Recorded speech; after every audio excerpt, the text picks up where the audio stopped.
Hey Psych2Goers, do you remember the last time you felt sad, anxious, or scared that you were somehow off? You're not alone, even if it may feel like it. The National Alliance on Mental Illness, or NAMI, reports sometimes a funk or rough patch can be a sign of something much deeper. This video represents 10 mental health symptoms you shouldn't ignore. Before we begin, we need to warn you that this video may be triggering for some. If you feel triggered by this video, please take care of yourself, even if it means clicking off this video. With that being said, let's talk about the 10 mental health symptoms you should not ignore. 1. You're having feelings of sadness or depression that last longer than 2 weeks. All people experience sadness at one time or another. However, most normal feelings of sadness get better with time. The American Psychiatric Association reported abnormally intense sadness lasting 2 weeks could be a sign of depression. The National Institute of Mental Health stated, not being able to snap out of it or sadness being heavier than normal should be taken seriously. 2. You're having extreme mood swings and don't know why. Do you find that your mood seems to switch super quickly or randomly? Tremp and others studied how often the average person's mood shifts on any given day. According to the National Center of Biotechnology Information, NCBI, this study showed people tend to experience positive emotions, such as joy or love, more often than negative ones. But it's totally normal for someone's emotions to change daily.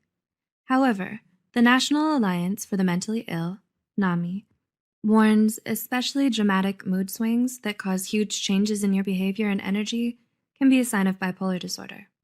Agencies such as the American Academy of Pediatrics say the more red flag signs are experiencing sadness, anger, or feelings of excessive euphoria for most of the day, especially if it has nothing to do with what's going on in your life. 3. Your worry and anxiety have gotten out of control. Have you ever found yourself worrying but can't shut it off? According to the National Institute for Mental Health, it may be a sign of an anxiety disorder. Other signs of anxiety disorders include having problems relaxing, insomnia, racing thoughts, unexplained aches and pains, or being easily irritated. The Anxiety and Depression Association of America suggests that if you've ever felt this way on most days for at least 6 months, you should consider talking to a mental health professional about your symptoms. 4. You've started withdrawing from others or isolating yourself. Taking time away from others can be positive for your mental health and physical health, but what if you constantly make excuses to avoid socializing? Mental health pros, such as Raymond Starr Jr. and Howard Dubowitz, say avoiding people or events you used to enjoy can be a sign of mental illness, such as depression, anxiety, or a psychotic disorder. 5. You may have noticed you're having delusions or hallucinations. Kumari and others describe the 2 aspects of psychosis, hallucinations and delusions, as a sense of perception or belief that creates a lot of urgency in the person experiencing it, despite evidence the perception or belief isn't real. The National Alliance on Mental Illness reports up to 100,000 people in the US will experience psychosis every year. NAMI further stated 3 out of every 100 people will have a psychotic episode as a symptom of a physical or a mental illness, such as schizophrenia or schizoaffective disorder, in their lifetimes. 6. You're having more and more difficulty dealing with normal life situations. Have you ever gone through a time in your life when nothing seemed to go right and you just couldn't deal?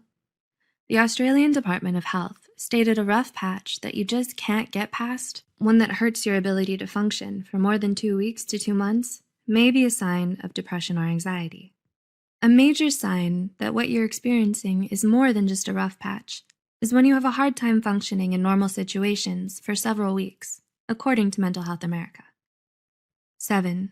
You're sleeping too much or too little. The Harvard University School of Medicine believes that 10 to 18% of the general population has problems sleeping. However, Harvard's med school stated either sleeping too much or too little is 2 or 3 times more common in people who suffer from a mental illness. The Harvard Med School stated about 50% of people who live with ADHD, depression, anxiety, or bipolar disorder suffer from insomnia or hypersomnia, which means sleeping too much. 8. You started abusing drugs or alcohol. According to mentalhealth.gov, 1 in 4, or 25% of people who live with the symptoms of a mental illness use alcohol or drugs to self-medicate things like anger, anxiety, or mania. Experts believe individuals who suffer from depression, anxiety disorders, personality disorders, or schizophrenia are more likely to use drugs and alcohol as a coping mechanism than people diagnosed with other mental illnesses. 9.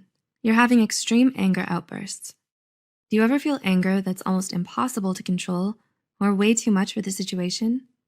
If so, your anger may be warning you about your stress levels, unresolved grief, or your anxiety. Healthline reported extreme anger outbursts can also be a sign of unresolved trauma, bipolar disorder, alcohol abuse, obsessive-compulsive disorder, intermittent explosive disorder, or depression. If you wonder if your anger is healthy, experts recommend first recognizing your physical and emotional signs of anger. And 10. You started thinking of self-harm or suicide.